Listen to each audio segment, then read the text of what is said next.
안녕하세요. 오늘도 사연 살롱을 찾아주셔서 감사합니다.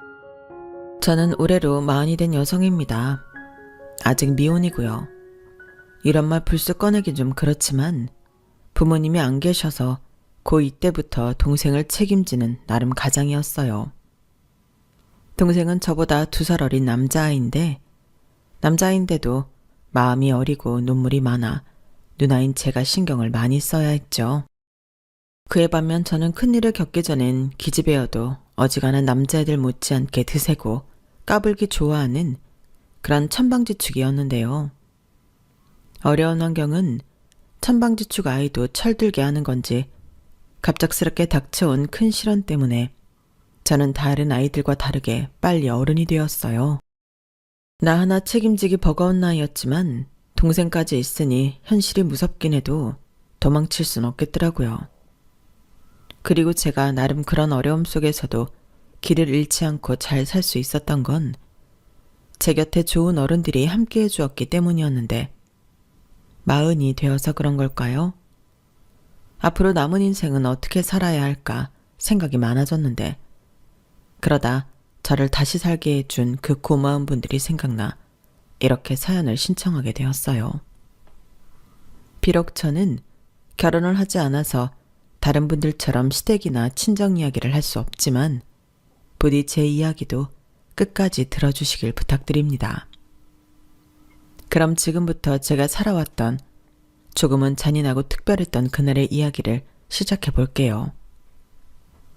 저희 가족은 꽤 오랫동안 세 식구였어요.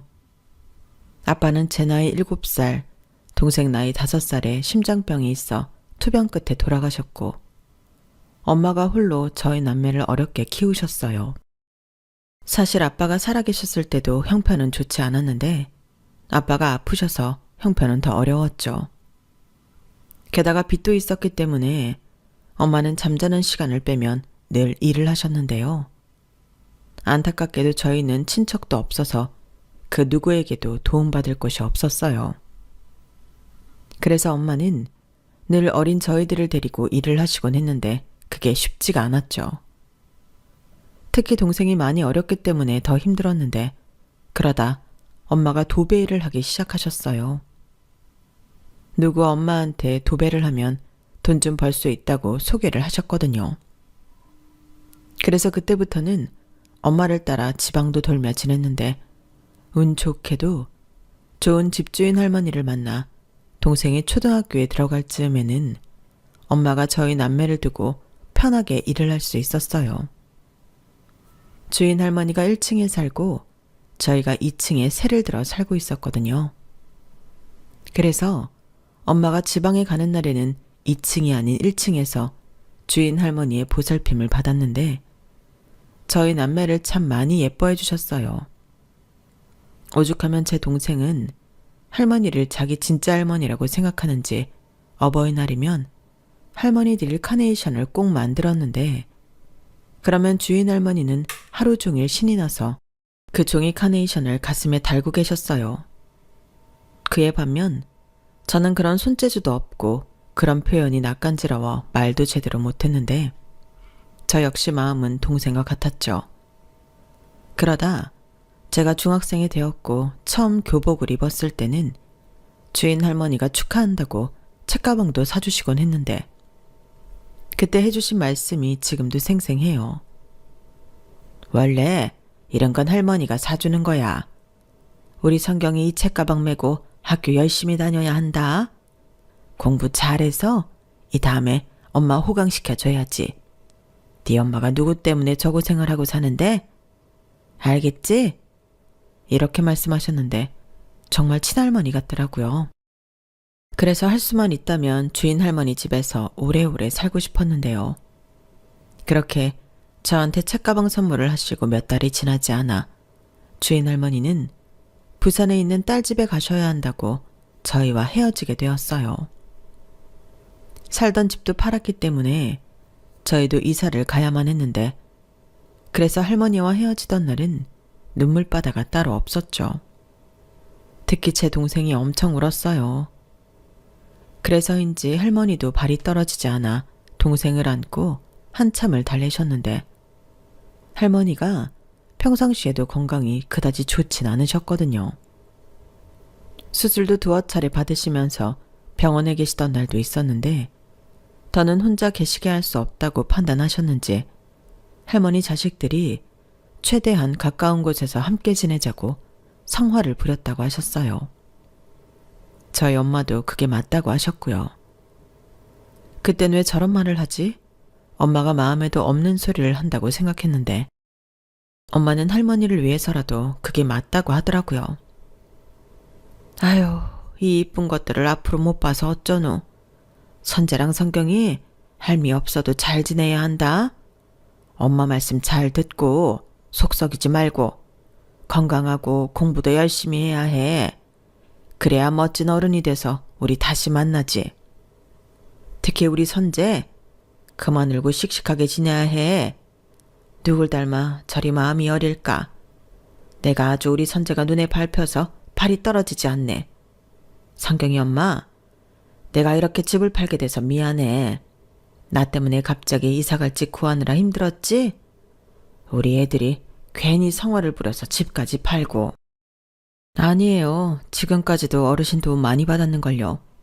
저 어르신 아니었으면 애들이랑 이만큼도 못 살았어요. 다 어르신 덕이에요. 감사합니다. 가셔서 치료 잘 받으시고 꼭 건강하세요. 그리고 이건 얼마 되지 않는데 그동안 감사해서 제가 좀 준비했어요. 아유, 뭘 이런 걸 챙겨. 돈 나갈 때도 많을 텐데. 됐어. 도로 넣어도. 내가 이 돈을 미안해서 어떻게 받나. 그럴 돈 있으면 애들 옷이라도 한 벌씩 사서 입혀. 애들 금방 크는데 돈 나갈 때가 한두 군데야. 나는 필요 없어. 이 집 팔았잖아. 나 가진 거 돈밖에 없는 노인네야. 그래도요. 제가 이렇게 해야 마음이 편할 것 같아서 그래요. 저 월세 못 내고 힘들 때 기다려주시고 저희 애들도 저 없을 때 많이 봐주셨는데 제대로 된 인사도 못 드렸으니까요. 이건 그냥 제 마음이니까 그냥 받아주세요. 어르신은 저한테 돌아가신 저희 엄마 같으신 분이세요. 제가 처음으로 챙겨드리는 용돈이라 생각하고 받아주세요. 아니, 형편도 어려우면서 이러면 내가 더 발길이 떨어지질 않는데. 제가 애들 잘 키워서 나중에 어르신 뵈러 꼭 갈게요. 그러니까 꼭 쾌차하시고 오래 사셔야 해요. 그치 얘들아? 인사드려야지. 할머니 안녕히 가세요. 그리고 꼭 건강하셔야 해요. 그동안 감사했습니다. 그래 성경아, 할미도 고맙다. 할머니, 저 의사 선생님 돼서 할머니 아픈 거 다 고쳐드릴 거예요. 그러니까 꼭 오래오래 사셔야 해요. 저 잃어버리시면 안 돼요. 그럼 우리 선재를 할미가 어떻게 있나? 아유, 이쁜 것들. 할미가 꼭 오래 살아야겠다. 그래야 이 이쁜 것들 다시 만나지. 고마워. 정말 고마워. 성경이 엄마도 몸 조심하고 애들 잘 키워. 아빠 없이 애들 둘이나 키운다는 게 쉽지 않은데 성경이 엄마는 참 대단해. 아유, 뭘요. 닥치면 다 하는 거죠. 애들이 있어서 제가 사는 거죠. 어르신, 늦었어요. 아까부터 아드님이 목 빠지게 기다리시는데 이제 가보셔야죠. 내가 발이 안 떨어져서 그래. 이렇게 헤어지면 또 언제 보나 싶으니까. 그래도 가긴 해야겠지? 우리 강아지들 잘 지내라. 할머니, 안녕히 가세요. 가서 치료 잘 받으시고 건강하셔야 해요. 그래. 우리 꼭 다시 만나자. 주인 할머니는 아쉬운 얼굴을 하고 그렇게 떨어지지 않는 발걸음을 옮겨 저희와 이별을 하셨어요. 그날 하루 종일 제 동생은 할머니가 보고 싶다고 눈물바람이었는데 엄마도 마음이 울적한지 저 몰래 눈물을 감추더라고요. 그런데 안타깝게도 그렇게 헤어진 할머니는 2년 만에 돌아가셨다는 연락이 왔고 저희는 얼마를 따라 할머니 장례식에 가게 되었는데 마지막 인사를 드릴 때는 어린 마음에도 너무 슬펐죠. 처음으로 가족 같은 따뜻한 분을 만났다고 생각했는데 그렇게 영원한 이별을 하게 되었으니 가족을 잃은 기분이었어요. 그리고 그때까지는 저에게 일어날 비극을 짐작조차 할 수 없었는데 제가 고2, 동생이 중3이 된 어느 가을날 거짓말 같은 소식이 제 인생을 흔들었어요. 저희 엄마가 고층에서 떨어진 무언가에 머리를 맞아 병원에 실려갔다고 학교로 연락이 왔는데 많이 위독하시다고 선생님이 저더러 동생 챙겨서 빨리 병원에 가보라고 하시더라고요. 제 동생은 그때 바로 옆 건물 중학교에 다니고 있었는데 선생님들도 저희 남매의 사정을 모두 알고 계셨기 때문에 한 선생님이 차로 저희 남매를 데리고 병원으로 같이 가주셨어요. 하지만 저희 엄마는 이미 세상을 떠난 뒤였는데 의사 선생님 말씀으로는 출혈이 너무 심해 손도 제대로 써볼 수 있는 상황이 아니었다고 하시더라고요. 그 말을 듣는데 왜 그렇게 무슨 말인지 하나도 모르겠던지 갑자기 멍해지는 것만 같았는데요. 그때였어요. 갑자기 아무 소리도 들리지 않더니 제 몸의 모든 감각이 둔해지면서 정신을 잃었어요. 깨어나 보니 제가 쓰러졌다고 하더라고요. 그리고 동생 보는데 동생 얼굴이 말도 못하겠더라고요. 얼마나 울었던 건지 눈두덩이가 양쪽 다 벌게서 퉁퉁 부어서는 깨어난 저를 보자마자 자기는 누나도 잘못 들은 줄 알고 무서웠다며 아이처럼 엉엉 우는데 모든 게 꿈이었으면 좋겠다고 생각했어요. 엄마 없이 산다는 건 상상도 할 수 없는 일이고 동생을 저 혼자 어떻게 책임져야 할까 무섭고 막막해서 저도 동생처럼 엉엉 울고 싶은 심정이었는데 동생이 저렇게 울고 있으니 저까지 울 수가 없었어요. 누나, 괜찮아? 뭐야, 누나까지 쓰러지면 어떡해. 나 무서웠단 말이야. 나 혼자 어떡하라고. 내가 얼마나 무서웠는지 알아? 누나 정말 미워. 선재야, 미안해.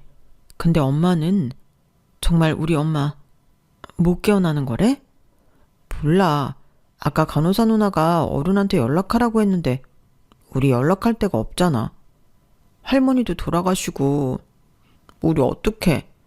우리 엄마 어떡해. 동생은 그 말을 하고 다시 울기 시작했어요. 평소에도 워낙 마음이 여리고 겁도 많아서 잘 우는데 그날은 동생이 하도 우니까 그러면 안 되는데도 그런 동생이 밉더라고요. 하지만 이제 동생한테는 의지할 곳이 저밖에 없었고 그래서 제가 더 정신을 바짝 차려야 한다고 생각했는데요. 저는 간호사님을 찾아가 저희의 상황을 설명했어요. 그러자 선생님께 대충 이야기를 들었다며 저에게 이것저것 설명을 하기 시작하셨는데 제가 어려서 그런지 경황이 없어 그런 건지 무슨 말인지 하나도 못 알아들었어요. 그리고 그때 저희 남매를 병원에 데리고 온 선생님이 다시 차근차근 설명을 해주셨는데 그러다 다행히 저희 엄마와 같이 일을 한다는 이모들이 뒤늦게 도착해 도와주셨어요. 그 덕에 저는 무사히 저희 엄마 장례식을 치를 수 있었는데 그뿐만이 아니었죠. 복잡한 장례 절차며 3일 내내 저희 남매 곁을 지켜주셨는데 그것도 너무 감사했지만 문제는 생각보다 장례 비용이 많이 나오는 거였어요. 저희가 상조 보험 같은 것이 있을 리가 없었고 친척도 없는데 조문객도 많지 않아 들어온 돈도 별로 없었는데 그때 이미 충분히 도움을 주셨던 이모님들이 장례 비용도 십시일반 모았다며 전부 해결해 주시겠다 하더라고요. 그때는 어찌나 감사한지 눈물이 절로 흘렀는데요. 그 이모들이 저한테는 모두 은인과도 같았어요. 그러다 한 이모님이 저에게 남은 돈이라며 봉투를 하나를 건네주셨고 조심스럽게 이런 말씀을 하셨는데요. 이런 말 나도 정말 곤란하고 오지랖인 거 아는데 니들 돌봐줄 친척이 없다며. 그렇다고 아직 미성년인 너희 둘이 어른도 없이 지낼 수는 없잖아. 너희들 시설에 가는 건 어떠니? 그럼 이모가 한번 알아볼게. 학교는 계속 가야 하잖아. 네? 시설이요? 그 말씀은 고아원 같은 데 말씀하시는 건가요? 그렇지. 아휴, 나도 너만한 딸이 있는데 이런 말 하는 거 정말 힘들다. 마음 같아서는 내가 니들 전부 우리 집에 데리고 가고 싶은데 그럴 상황은 아니고. 이모가 괜한 말해서 혹시 마음 상했니? 아니요, 생각해 볼게요. 신경 써주셔서 감사합니다. 그리고 저희 도와주신 돈은 제가 커서 꼭 갚을게요. 갚긴 뭘 갚아. 됐다. 어른이 그 정도도 못하니? 당연히 해야 하는 일이야. 너는 신경 쓰지 마. 그리고 이거 이모 연락처 적어둔 종이인데 잃어버리지 말고. 무슨 일 있거나 도움 필요하면 꼭 연락해. 성경아, 힘들겠지만 우리 마음 단단히 먹자. 아휴, 나 어쩌다 이런 일이 생겼다니. 정말 하늘도 무심하시다. 데려갈 사람이 없어서 네 엄마처럼 착하고 성실한 사람을 데려간다니? 내가 정말 마음이 너무 아파서 밤에 잠도 안 와. 그래도 어쩌겠니? 동생도 있는데 성경이 네가 힘을 내야지. 하늘에서 엄마가 도와주실 거야. 다 잘 될 거니까 성경이 너는 정신 바짝 차리고 살아. 무슨 일 있으면 이모한테 연락하고. 알았지? 꼭이다. 이모님은 마치 자기 일처럼 저희 남매의 일을 안타깝게 생각하셨어요.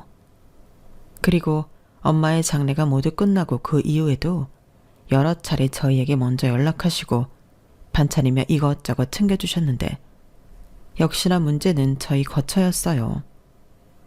저희가 살던 곳이 월세였는데 월세 낼 돈도 없고 계속 보증금만 까먹고 살 수는 없으니 정말로 시설에 가야 할지 말아야 할지 결정을 하긴 해야겠더라고요.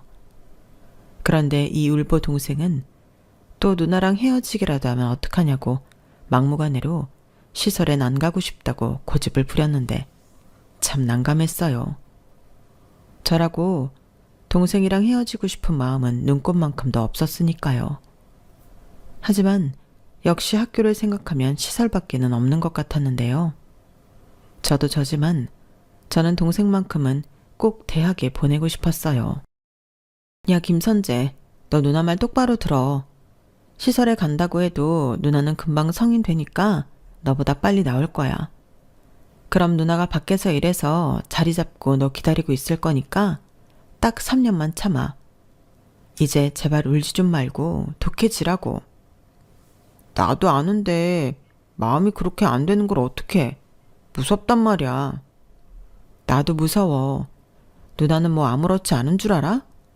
근데 네가 그렇게 울고 징징거리면 누나도 불안해서 미칠 것 같아. 누나 미안해. 알았어. 이제 꼭 참고 안 울게. 그러니까 누나 화내지 마. 내가 잘못했어. 그럼 이제부터 누나가 하자는 대로 해. 3년이야. 만약 정말로 다른 시설로 가게 돼서 우리 떨어져 지내야 한다고 해도 딱 그때까지만 참고 기다려. 누나가 너 대학 갈 때 돈 만들어 놓고 있을 테니까 아무 걱정하지 말라고. 그럼 누나는 대학 안 가? 대학은 무슨. 야, 누나 공부 못해. 근데 너는 공부 잘하잖아. 그럼 공부 잘하는 애가 대학 가야 하는 거 아니야? 너 의사 되고 싶다며. 그래도. 야, 걱정하지 마. 너도 나 못 믿어? 저는 자신도 없으면서 동생 앞에서 큰 소리를 뻥뻥 쳤어요. 사실 저도 무서워서 더 큰 소리를 쳤던 것 같은데 제가 한 말이 있으니 그 약속을 지켜야 한다는 생각에 매일 골머리를 앓았어요. 그러다 어떻게 소식을 알게 된 건지 예전 돌아가신 주인 할머니의 따님이라는 분이 저희를 찾아오셨는데요. 전에 장례식에서 얼굴을 봐서 그런지 아주 낯설지는 않더라고요.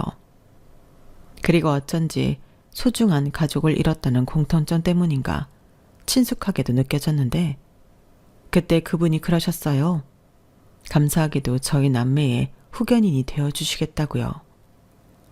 알고 보니 주인 할머니께서 돌아가시기 전에 유언으로 저희가 도움이 필요할 때 꼭 한 번은 도와주라고 하셨다는데 그래서인지 집을 판 돈도 쓰지 않으셨다고 하시더라고요. 그 얘기를 들었을 때는 하늘에서 저희 남매를 구해주려 전래동화처럼 동화줄이 내려온 기분이었는데 서울과 부산이라는 먼 거리에도 불구하고 주인 할머니의 따님은 종종 저희 남매를 보살펴주려 이것저것 사들고 오셨어요. 마치 먼 조카들을 보러 오는 고모처럼 저희를 챙겨주셨는데 그 덕에 시설에는 가지 않게 되었어요. 나라에서 지원해주는 돈도 있고 월세 걱정은 저희가 하지 않아도 된다고 하시더라고요. 하지만 생활비까지는 저희가 해결해야 했는데 동생을 위한 대학 등록금도 마련해야 했기에 저는 하는 수 없이 학교를 포기하고 일을 하기로 마음먹었어요. 하지만 부모님도 안 계시고 미성년자인 저를 고용해주겠다는 곳은 단 한 곳도 없었는데 세상이 정말 호락호락하지 않더라고요.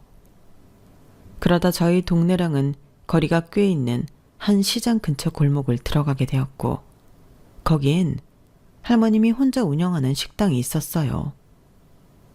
순간 배가 갑자기 고파지는 것 같았는데 돈이 없어서 가게에 들어갈 수 없었죠.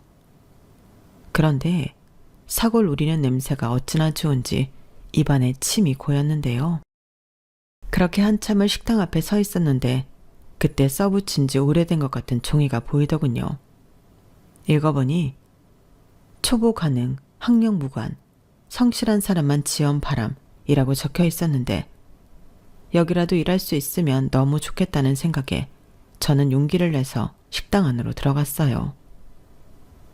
그러자 사장님으로 보이는 할머니는 대뜸 밥 먹으러 왔어? 거기 앉아. 우리는 국밥밖에 없어. 라며 갑자기 반말을 하셨는데요. 저는 밥 먹으려고 온 게 아니고요.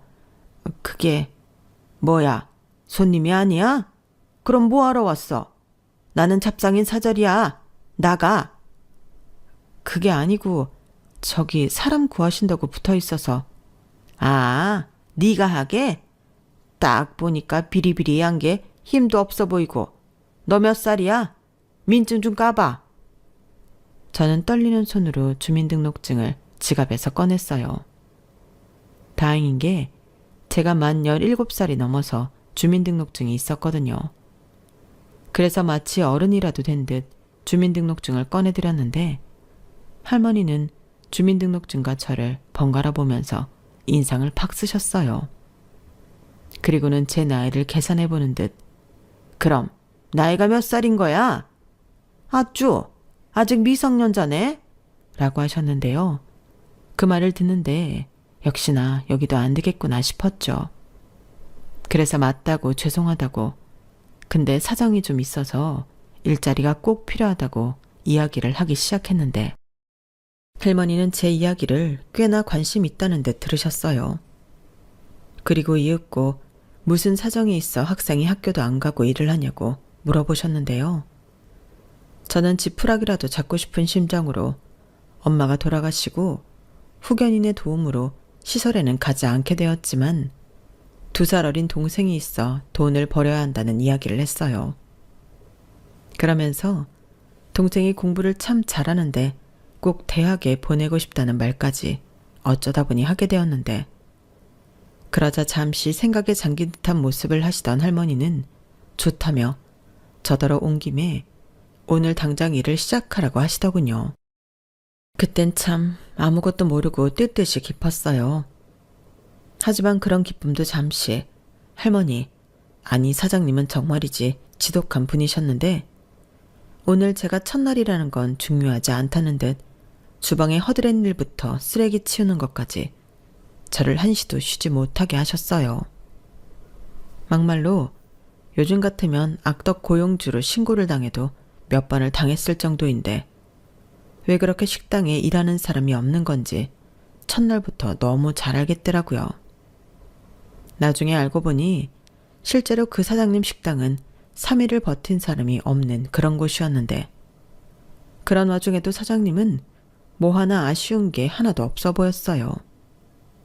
그래도 그 식당이 나름 단골 손님도 꽤 있어 바쁠 때는 엄청 손이 필요한 곳이었는데 그럴 때는 나름 사장님의 영업 방식이 있긴 했죠. 나 바쁘니까 다 먹은 건 여기 앞에다 가져다 놓고 테이블도 닦고 가라. 라며 손님도 막 부려먹는 분이 저희 사장님이셨는데 거기에 말투며 행동은 또 어찌나 쌀쌀맞고 무서운지 단골 손님은 기분이 나쁘지 않은 건가 처음엔 정말 신기했어요.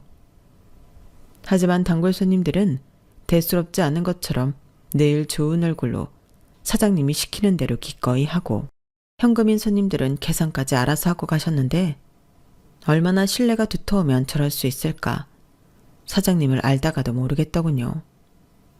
그런데 식당이라는 곳이 항상 단골만 있는 건 아니잖아요. 당연히 처음 와서 식사를 하는 손님도 계신데 사장님 포스가 얼마나 대단한지 손님들이 자기 돈을 내고 밥을 먹으면서도 그렇게 사장님 눈치를 봤어요. 그런데 거기서도 참 신기한 건 그 와중에도 음식 맛은 좋아서 한 그릇을 싹싹 비우고 가신다는 거였는데 그 맛을 잊지 못하겠다고 다음에 또 오시고 또 오시다 단골이 되더군요. 이거 가지고 가. 내가 손이 너무 커서 너무 많이 만들었네. 지난번에 보니까 이거 좋아하더만. 싫으면 말고. 이런 친달의 모습도 보이곤 하셨는데 그 말은 거짓말인 걸 제가 알거든요. 그날 아침 유독 그 반찬을 많이 했는데 손님이 오자마자 얼씨구나 하고 저더러 한 봉지 싸두라고 말씀하셨어요. 하지만 늘 말씀은 퉁명스럽게 하셨는데 아마도 쑥스러워서 그런 거겠죠. 그리고 저도 직원식 점심으로 그 국밥을 먹었는데 매일 먹어도 질리지 않을 만큼 국밥이 참 맛있었어요. 그리고 일한 지 일주일이 되었을 때 사장님이 처음으로 저에게 칭찬을 해주셨는데요. 말이 칭찬이지 모르는 사람이 들으면 오해할 수 있을 정도로 약간 뉘앙스나 말투는 이상했어요.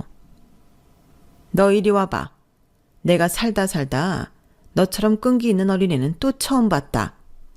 확실히 절박하니까 애가 일을 잘하네. 너 아주 마음에 든다. 정식으로 일해. 그럼 내가 네 월급은 120만 원으로 쳐줄게. 초과 근무하면 돈 더 줄 테니까 열심히 해. 빼지 말고. 그리고 내가 알아보니까 네가 미성년자라서 부모 동의서인가 뭔가가 필요하다고 하는데 사인해줄 어른은 있냐? 급하진 않은데 너 그거 받아와야 내가 여기서 너 일 시킬 수 있다고 하더라. 라고 하셨는데요. 저는 몸은 힘들어도 일할 곳이 생겨서 어떻게든 사인을 받아오겠다고 말씀드렸어요. 그렇게 저는 고민 끝에 후견인인 부산의 할머니 딸에게 부탁해 사인을 팩스로 받았는데 그 덕에 정식으로 식당 직원이 될 수 있었어요. 그런데요. 전에도 일의 강도가 어마어마했지만 정식 직원이 되고 보니 식당 일이라는 게 정말 힘든 노동이었는데 거기에 구박은 또 어찌나 하시던지 이거 마음에 안 드니까 다시 해라. 이것도 못하냐. 저에게 매일같이 화를 내시는데 그렇게 구박만 받다 보니 성격이 점점 소심해지더라고요. 제가 원래 말도 많고 덤벙거릴지언정 행동이 굼뜨거나 하진 않는데 하도 혼이 나니까 생각하느라 시간이 많이 걸렸거든요. 그럼 또 기다렸다는 듯이 빨리 못하냐고 불호령이 떨어졌는데 여기가 아니면 큰돈을 벌 수 있는 곳이 없다고 생각한 저는 이를 악물고 버틸 수밖에 없었어요. 하지만 그런 저에게도 참기 힘든 일이 있었는데 그건 바로 근무 시간을 사장님 마음대로 한다는 거였어요.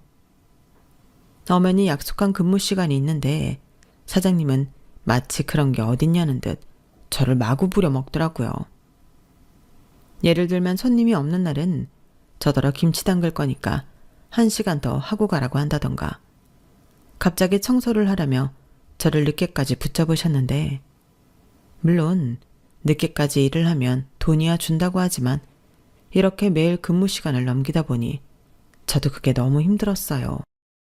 집에는 동생만 있었고 동생 끼니도 챙겨줘야 하는데 주인 할머니는 동생이 애도 아니고 무슨 밥을 챙겨주냐며 잔말하지 말고 일을 하라고 저에게 다그치셨죠. 그리고 한 번은 제가 이렇게는 계속 초과 근무 못한다고 용기를 내서 말을 한 적이 있었는데요. 저는 그때 사장님한테 들은 말 때문에 식당을 그만둘 생각을 하게 되었어요. 그 말이 뭐였냐면요. 왜? 너 돈 필요한 거 아니었어? 너는 집에서 일찍 오라고 하는 부모도 없잖아. 기껏 근성 있는 것 같아서 일 시켜줬더니 그새 힘들다고 엄살 피우는 거야? 그럴 거면 지금 당장 때려치워. 너 아니어도 일할 사람 많으니까. 이렇게 호통까지 치며 저를 혼내셨는데 그날 들은 말들은 저에게 모두 잊지 못할 상처가 되었어요. 부모님이 안 계신 것도 서러워 죽겠는데 저런 말까지 들으니 상처 입은 곳에 소금 세례를 맞은 것 같았거든요. 그리고 솔직히 말해서 저는 거의 매일 사장님 욕을 안 한 적이 없었는데요. 아무리 생각해도 제가 잘못한 게 없는데 부모가 없다는 이유로 이런 일까지 당하나 싶어 너무 서러웠어요. 그래서 이건 아닌 것 같아 제 정신건강을 위해서라도 월급만 받으면 그날부로 그만둬야겠다고 생각했는데 이윽고 월급날이 되었어요. 월급은 통장으로 받기로 되어 있었는데 설레는 마음으로 은행 ATM 기계에 통장을 넣고 확인을 했죠. 그런데 제가 월급을 확인하던 순간 저는 깜짝 놀라게 되었고 뒤도 돌아보지 않고 바로 사장님에게 뛰어가야 했는데 아무래도 사장님이 연세도 있다 보니 실수를 하신 것 같더라고요. 제 월급은 120만 원이었으니 아무리 초과 근무를 했다고 해도 이 금액이 될 수가 없는데 제 통장에 무려 250만 원이라는 큰 돈이 들어있었죠. 그래서 이건 뭔가 분명히 잘못됐다고 생각했어요. 그렇게 숨주대대로 못 쉴 만큼 저는 식당으로 뛰어갔고 그날 사용할 사고를 우리고 계시던 사장님을 보자마자 저는 거친 숨을 몰아쉬며 통장에 찍힌 금액을 보여드렸죠. 사장님, 이것 좀 보세요. 뭔가 잘못됐어요. 라고 겨우 말을 마쳤는데 그러자 사장님은 돋보기 안경까지 챙겨와 끼시고는 제 통장을 유심히 보시더군요. 그리고는 뭐가 잘못됐다는 거야? 글씨도 아주 콩알만 해서 눈알이 다 아프네. 라고 아무렇지 않다는 듯 말씀하셨는데 괜히 제가 더 답답해서 아니 여기 보세요. 제 월급이 250만 원이나 들어왔다니까요. 저 그거 아니잖아요. 잘못 입금하신 거 맞죠? 라고 큰 소리로 얘기했어요. 그러자 사장님은 어이없다는 듯 이러셨는데요. 야, 내가 이 바닥에서 장사를 몇 년 하는데 그런 잘못을 해. 내가 다른 건 몰라도 숫자는 빠삭이야. 이게 난 늙었다고 무시하나? 그리고 그거 네 월급 맞거든? 너 그동안 잔업 많이 했잖아. 내가 뭐 네 월급 떼먹을 줄 알았냐? 아니 그래도 이건 제 월급보다 훨씬 많은데 정말 이게 제 월급이에요? 그래, 네가 어려서 잘 모르나 본데 원래 근무 외 수당이 더 비싼 거야. 돈 더 많이 벌었으면 좋아할 것이 뭘 아침부터 여길 와서 따져? 왜? 더 줘서 불만이야? 아주 더 줘도 지랄이네. 그런 게 아니고요. 저는 혹시 같은 소리 하지 말고 너는 일이나 똑바로 해. 너 동생 대학 보내야 한다면서. 그럼 그거 벌어도 빠듯해. 너는 뭐 평생 여기서만 일할 거야? 너는 공부 안 해? 네? 저요? 저는 나야 옛날 사람이라 가방끈 짧아도 뭐라고 할 사람 없지만 너는 아니잖아. 요즘 세상에 중졸명언 가지고 어디 가서 사랑굿이라고 살래? 너 2시간 늦게 출근해도 되니까 이번 달부터는 검정고시 준비해. 나도 중졸 직원은 쪽팔려서 싫다. 사장님, 저 여기 들어올 때 학령 무관이었는데 그리고 2시간이나 늦게 출근하면 월급이 아이고, 아까는 너무 많다고 지랄하더니 이젠 월급 줄어들까 봐 그러냐? 그건 걱정하지 마라. 내가 아무렴 이 나이에 직원 월급 깎으려고 꼼수 부리겠냐? 그리고 내 가게는 이제부터 학령 무관 아니야. 고졸 이상이야. 그럼 저는 너 잘리기 싫지? 그니까 기쓰고 공부해. 동생 생각하는 네 마음은 기특하지만 네 동생이 네 인생을 책임져 주지 않는다. 내가 너 어떡하든 너 일 시켜서 월급 따박따박 챙겨줄 테니까 너는 공부 열심히 하고 내 식당에서 시키는 일이나 똑바로 해. 그리고 오늘은 첫 월급 받은 날이니까 일찍 가라. 동생이랑 통닭이라도 하나 튀겨가서 먹어. 통닭값은 이따 내가 따로 줄 테니까. 저는 뜻밖의 사장님의 호의에 어안이 벙벙했어요. 그동안 제가 알고 있던 사장님은 말도 행동도 그저 무서운 사람이었는데 실상은 누구보다 저를 생각하고 조금이라도 도와주고 싶어 자기만의 방식을 고수하신 분이셨어요. 그리고 실컷 미워했던 지난 날들이 너무 죄송하기만 했는데 그래서인지 눈물이 갑자기 흘렀어요. 지금까지 대놓고 저한테 잘해주는 어른들은 많았지만 이렇게 아닌 척하면서 저를 챙겨주는 분은 처음이었거든요. 그리고 사장님은 제 눈물에 당황하셨는지 전에는 보지 못한 당황한 모습을 보이면서 왜 우냐고 울 거면 나가서 울라고 어쩔 줄을 몰라 했는데 그제야 사장님이 어떤 분인지 알 것 같았어요. 말은 거칠고 차갑게 행동하셔도 그 누구보다 정 많고 따뜻한 분이라는 걸 비로소 알게 되었죠. 그래서 그 이후부터는 다 저를 위해 하시는 말이라고 생각하고 사장님을 믿고 따르며 열심히 공부하고 일도 했는데요. 엄마가 돌아가시고 무서웠던 세상이 처음으로 무섭지 않게 되었어요. 사장님이라는 어른이 제 옆에 있으니 세상 그렇게 든든할 수가 없더라고요.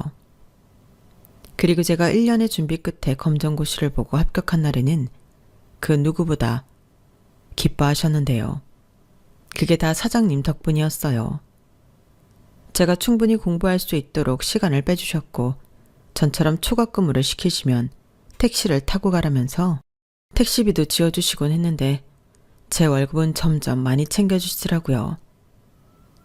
네가 이제 일을 잘하니까 내가 보너스 주는 거야. 원래 한 만큼 받아가는 거다. 라고 말씀하셨는데 그땐 저도 알고 있었죠. 일부러 조금이라도 더 챙겨주시려 그런다는 걸요.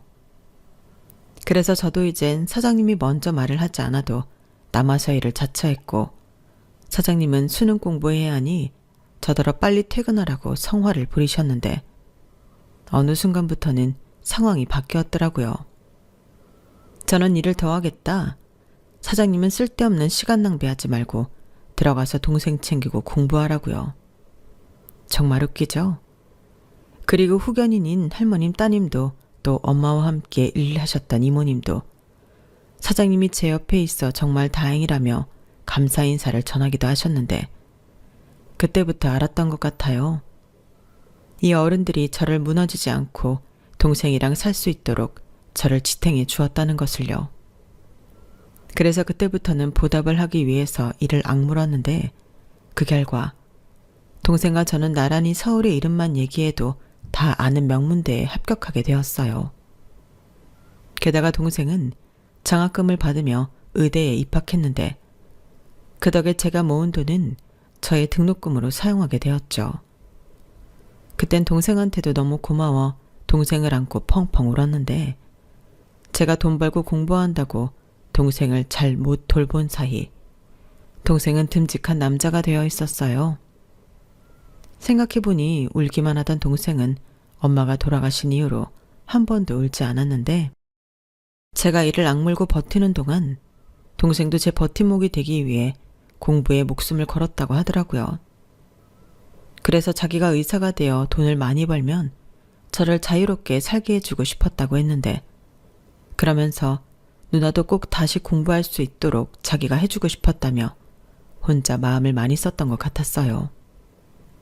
그리고 제가 검정고시를 보고 또 자기랑 같이 대학에 입학하니 동생도 너무 잘 됐다며 저를 꽉 안아줬는데 그 품이 어찌나 넓고 따뜻한지 사장님이 남매가 보기 좋다며 용돈도 두둑히 챙겨주셨어요. 그리고 마치 저희 가족처럼 저희 입학식에 사진도 같이 찍고 함께 축하하며 선물 같은 하루를 보냈는데 그때 사장님이 그러셨어요. 성경아, 이제 너 대학도 갔으니 내 식당엔 그만하라. 너 해고야. 라고 하셨는데 그때 제 심장이 쿵 하고 떨어지는 것 같았어요. 사장님, 저 해고하시는 거예요? 왜요? 왜긴 부담스러우니까 그렇지. 대학생이 왜 내 식당에서 일을 해? 그리고 너 이제 학교 다녀야지. 남들처럼 연애도 좀 하고 예쁘게 꾸미고. 넌 기집애가 그런 거 하고 싶지 않냐? 맨날 옷도 그게 뭐야? 싫어요. 저 사장님 가게에서 일하는 거 좋아한단 말이에요. 연병알, 좋긴 뭐가 좋아. 이제 나도 힘들어서 장사도 쉬엄쉬엄 할 거야. 늦게까지 안 하고. 뭐라고 했는데? 아무튼 식당 문 일찍 닫고 나도 놀러 다닐 거다. 거짓말. 사장님이 무슨 놀러를 다녀요. 친구도 없으면서. 원래? 네가 내가 친구가 있는지 없는지 어떻게 알아? 다 알아요. 그리고 이제 사장님 가게 저 없으면 안 돌아가요. 이건 또 무슨 귀신 씨나라 까먹는 소리야. 왜? 왜 내 식당이 너 없다고 안 돌아가냐? 원래 사람이 들어온 자리는 몰라도 나간 자리는 티가 팍 나는 거거든요. 예전처럼 많은 시간을 일하지 못해도 저 저녁 장사는 도와드릴 수 있어요. 저도 돈 벌어야죠. 다음 학비도 그렇고 생활비도 필요하고. 그래서 과외하라고. 싫어요. 이제 공부 지긋지긋해. 대학생이 공부가 지긋지긋하면 어쩌자는 거야? 아무튼 안 돼. 무슨 애가 이렇게 껌딱지 마냥 안 떨어지려고 그래. 사장님, 저희 누나 좀 봐주세요. 저희 누나가 사장님 엄청 좋아해서 그래요. 집에 와서도 하루 종일 사장님 얘기만 하는데. 아마 사장님 가게 못 가면 저희 누나 우울증 걸릴걸요? 저도 부탁드려요. 이 남매가 쌍으로 왜 이러나? 그리고 뭐 때문에 내 얘기를 하루 종일 해? 성경이 너 혹시 내 뒷담화 까냐? 비밀이에요. 그러게 저한테 좀 잘해주세요. 저게 진짠가 보네. 나 참, 처음에는 말도 제대로 못하고 덤벙거리기만 하더니 이젠 아주 나를 갖고 놀아요. 내가 너무 잘해줬네. 그래서 싫으세요? 누가 싫대? 아유, 내가 말년에 이게 뭔 짓이야. 아무튼 둘 다 이제 시작이다. 대학 공부 빡시게 하고 취업도 잘해야지. 선재, 너는 의사 된다며? 네, 저 의사 될 거예요. 그러니 사장님은 제가 책임지고 주치되어 드릴 테니 걱정하지 마세요. 듣던 중 든든한 소리네. 내가 늙어서 안 아픈 데가 없거든. 그럼 앞으로 부탁 좀 해. 성경이 너는? 그럼 학교 끝나고 3시간만, 주말엔 쉬고. 알겠냐? 이 이상은 나도 안 돼. 사장님은 참 사람이 물러 터졌어요. 말로는 안 된다, 싫다고 하지만 정작 속은 아니었는데, 그래서 더 저는 사장님이 좋았어요. 하늘에서 엄마가 보내주신 엄마 대신 같았는데, 그래서 더 사장님에게 손녀 같은 존재가 되고 싶었죠. 전에는 몰랐는데 할머니는 딸이 하나 있었는데 그 딸이 이른 나이에 병으로 세상을 떠나 가족이 없는 분이셨거든요. 그러니 가족이 없는 사장님과 부모가 없는 제가 만난 거였는데 그래서였을까요? 처음부터 사장님은 저를 품어주셨는데 그 방식이 좀 거칠고 낯설 뿐 그 누구보다 저를 위하고 사랑해 주셨어요. 그걸 시간이 지나면서 더 많이 알게 되고 느끼게 되었는데 그런 사랑을 받은 채가 무너질 리가 없었죠. 그렇게 시간이 흘렀어요. 4년 동안 휴학하지 않으려고 진짜 무진장 노력하며 살았는데 동생은 국시를 보고 인턴이 되었고 저는 유명한 식품 대기업에 들어가 신제품 개발 연구원이 되었어요. 사장님 옆에서 지내다 보니 진로도 저절로 그쪽으로 마음이 가더라고요. 그리고 이건 비밀인데 사장님이 제 연구에도 많은 도움을 주셨어요. 아무리 가방끈이 짧다고 해도 한 분야에서 50년 넘게 일을 했는데 따라올 전문가는 없더라고요. 그래서 수석 연구원이 된 지금도 저는 일하다 막히는 부분이 있으면 뽀로로 사장님을 찾아가는데요. 사장님은 이제 식당도 정리하고 쉬는데 제가 자기를 귀찮게 괴롭힌다며 싫은 척하지만 좋아하세요. 다른 분한테 들었는데 그렇게 나가서 제 자랑을 하고 다니신다고 하더라고요. 하지만 저한테는 언제나 그렇듯 잔소리하고 뭐가 불만인지 맨날 마음에 안 든다고 뭐라고 하시는데 이젠 저한테 결혼 안 하냐고 잔소리가 아주 대박입니다. 아, 제 동생 상대도 사장님이 골라주셨어요. 정말 요즘 여자 같지 않게 착하고 참했는데 저도 마음에 쏙 들더라고요. 그리고 한 번 자리를 만들어줬을 뿐인데 지들이 눈이 맞아 연애하고 얼마 전 결혼까지 하게 되었는데요. 사람의 인연이라는 게 정말 신기해요. 제가 할머니 식당에 일을 하고 또 은혜를 입은 것도 모자라 가족까지 찾아주셨는데 이걸 다 어떻게 갚아야 할지 아무래도 제가 더 열심히 살아서 성공해야 할 것 같죠? 사장님은 제가 시집가서 잘 사는 모습을 보여주는 게 은혜 갚는 거라고는 하시는데 그건 저 혼자 원한다고 할 수 있는 게 아니잖아요. 그리고 동생의 결혼식은 저희 남매를 걱정해주고 챙겨주신 고마운 분들을 모두 초대해 뜻깊은 자리로 만들었는데 새삼 이 어른들이 안 계셨다면 우리 남매는 어떻게 살았을까 상상만 해도 무섭기만 했어요. 그리고 저희 남매의 세상을 바꿔준 고마운 분들에게 저는 지금도 갚을 것이 많다고 생각하는데 아마 평생을 갚아도 다 갚을 수는 없겠죠. 그래서 할 수만 있다면 저도 그분들처럼 누군가를 위해 기꺼이 손을 내밀 수 있는 그런 어른이 되고 싶은데요. 물론 쉬운 일은 아니겠죠. 하지만 저는 멘토들이 너무 많으니 잘할 수도 있을 것 같은데 그렇잖아요. 한 분도 아니고 이렇게 많은 분들을 곁에 둘 수 있는 사람이 저 말고 또 누가 있겠어요. 그러고 보면 저는 참 복도 많은 사람인데 그것도 모르고 저는 제가 세상에서 가장 불쌍하고 불행한 아이라고 생각했으니 인생사는 아무도 모른다는 게 꼭 맞는 말인 것 같아요. 그리고 이젠 사장님이 아닌 저희 남매의 할머니가 되어주신 제 인생의 은인에게도 받은 것 이상의 효도를 할 생각인데요. 다행히 내일 모레 아안을 바라보는 연세에도 저희 할머니는 정정하십니다. 제 동생이 어찌나 세심하게 케어를 하는 건지 할머니 말로는 회춘하고 있는 것 같다고 하셨어요. 그래서 바람이 있다면 저희 할머니가 더 많이 회춘하셔서 저희 남매 곁에 오래오래 계셔줬으면 좋겠는데 혹시 또 모르죠. 제가 늦게나마 제 짝을 만나 할머니가 그토록 바라시는 대로 예쁜 가정을 꾸릴 수 있을지도요. 그러니 앞으로 어떻게 될지 모르는 인생 최선을 다해 감사한 마음으로 살아가도록 하겠습니다. 그리고 끝으로 이 자리를 빌어 저를 다시 살게 해준 고마운 분들께 감사의 뜻을 전하고 싶은데요. 받은 게 너무 많아서 어떻게 다 갚아야 할지 모르겠지만 제가 평생 효도하면서 살 테니 모두 건강하시고 행복하셨으면 좋겠습니다. 행복은 나누면 배가 된다고 하잖아요. 저는 앞으로 더 많이 나누고 더 많이 행복한 사람이 되려고요.